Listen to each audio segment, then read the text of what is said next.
Alright, now it's time for the final chapter of this book. Chapter 8, The Most Usefulest Cake I Love. I dragged the fruitcake down the hall.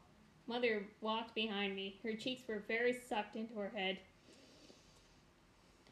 Want to drag it? I want to drag my cake of fruit? I asked her. Mother said the word. I'll pass. That's how come I dragged my fruitcake to the moonwalk tent all by myself. And guess what? Daddy was waiting with my other shoe. It had gotten stuck under the big tent.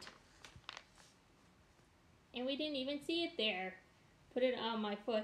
Hooray, I said. Now everything is happily ever after, because I have my shoes named Patent Leather, and I also have a delicious cake of fruit. See, Daddy? See the cake I won? Daddy looked at my cake in shiny aluminum. Then he looked at Mother.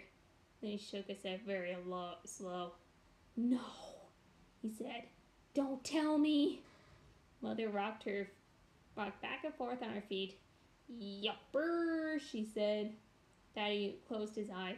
You mean she picked a fruitcake, said Mother. I jumped way high in the air again. Yeah, fruitcake! I picked a fruitcake! And now I would like to see what it looks like. Only I couldn't even lift this big guy off the ground. Daddy picked it up and sat it on the table. I pulled off the aluminum foil, then I just stared at it and stared at the thing. It was brownish and slickish, and there was slippery shine on the top. It got rotted, I said very quiet. Mother smiled a bit. It's not rotten, Junie B, she said. That's just the way fruitcakes look. I looked closer at it. Yeah, only I don't see any fruits on this gunky thing. Daddy pinched off a little piece of me for me to look at. He showed me some hard green things and some hard yellow things and some hard red things. He said those were the fruits. I put my tongue on a green one. Yuck, I said. Bluck! Just then I heard a voice. Junie B, look what I won at the cakewalk. I turned around. It was my bestest friend Lucille. She was running at me with a box of fluffy white cupcakes, and they had beautiful rainbow sprinkles on them.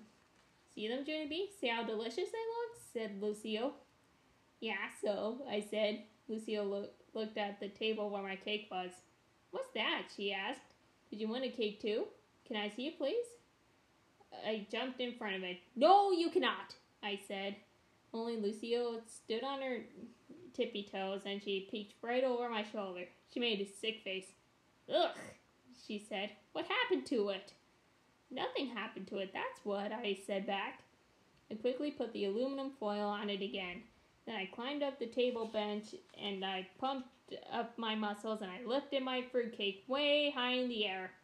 This could kill you if I dropped it on your head, Lucille, I said, very straining. Lucille ran to her Nana speedy quick. After that, I got down from the bench, and I dragged my cake of fruit all the way to my car. Daddy unlocked the door for me. Get in, and I'll set your fruitcake on your lap, he told me. Yeah, only that thing will squish my legs into flatties, I said.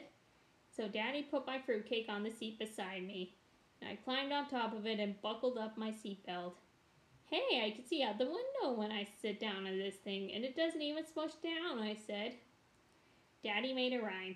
Fruitcake, the seat you can eat, he said. Yeah, only I never want to taste that Blucky thing again, I told him. Mother smiled. But that's the great thing about fruitcake, Junie B, she said. You never have to actually eat it, because it never goes bad. Fruitcake has been known to last for years, said Daddy. If you ever get tired of it, you could just put a bow on it and you could give it to someone you hate for Christmas. And then him and Mother laughed and laughed, only I didn't even get that joke. Pretty soon, Daddy drove the car into our driveway. I carried my fruitcake into the house. Except for just then, it started to slip out of my arms, and so I quick plopped it in my kitchen chair. I climbed up the top of it again. Hey, look how big I am! I'm all the way raised up to the table. And this fruitcake doesn't even hurt my behindy, I smiled, very happy. That's the most usefulest cake I've ever heard of, I said. After that, Daddy carried my fruitcake into my room for me. Put it on the shelf. Then him and Mother tucked me into bed. I waited for their feet to walk away. Then I took my flashlight from under my pillow and I shined it on my fruitcake. The aluminum foil sparkled in the dark. It was the most beautiful sight I ever saw. I smiled some more, because I'm a lucky duck to win that special thing. And also, I appreciate my comb. And that's the end of Junie B. Jones and the Yucky Blucky Fruitcake.